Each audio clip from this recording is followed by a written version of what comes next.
இப்போ நிறைய பேருக்கு வந்து நியூட்ரியன்ட் டெஃபிஷியன்சி இருக்குது. ஸோ எந்த மாதிரியான சிம்டம்ஸ் வச்சு அவங்க நியூட்ரியன்ஸ் டெஃபிஷியன்சி இருக்குன்னு நீங்கள் கண்டுபிடிக்கிறீங்க மேம்?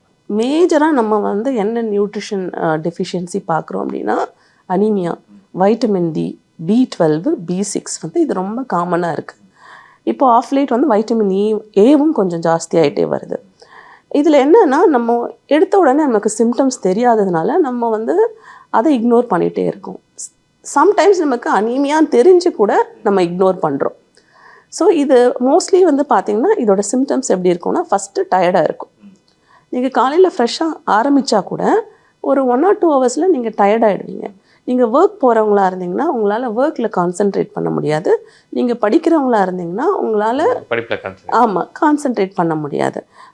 ப்ளஸ் வந்து சின்ன சின்ன இதுக்கெல்லாம் வந்து உங்களுக்கு வலிக்க ஆரம்பிச்சிடும். ஒரு எக்ஸ்ட்ரா கொஞ்சம் நீங்கள் வந்து ஒரு நாள் ஸ்டாண்டிங்கில் இருந்தீங்கன்னா உங்களுக்கு கால் வலிக்கும்.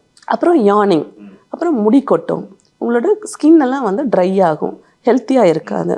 அப்புறம் உங்களுக்கு கண்ணெல்லாம் வந்து ஏதோ கொஞ்சம் கிளாரிட்டி இல்லாத மாதிரி இருக்கும், பிளர்டாக இருக்கிற மாதிரி இருக்கும், ஏதோ ஒரு வாட்டர் உள்ளே போயிட்டா எப்படி இருக்கும் அந்த மாதிரி இருக்கும். இதெல்லாம் வந்து நம்ம நியூட்ரிஷன் டெஃபிஷியன்சி இருக்கிறதுக்கான நம்மளே அசஸ் பண்ணி ஐடென்டிஃபை பண்ணக்கூடிய சிம்டம்ஸ். ஸோ இதை நம்ம ஐடென்டிஃபை பண்ணிட்டோம்னா அடுத்த லெவலுக்கு இது கன்ஃபார்ம் பண்ணலாம். நீங்கள் அடல்ட்டாக இருந்தால் ஒரு மாஸ்டர் செக்கப் பண்ணி அதில் உங்களுக்கு என்னென்ன டெஃபிஷியன்சி இருக்குதுன்னு கண்டுபிடிச்சி அதை ட்ரீட் பண்ணிடலாம்.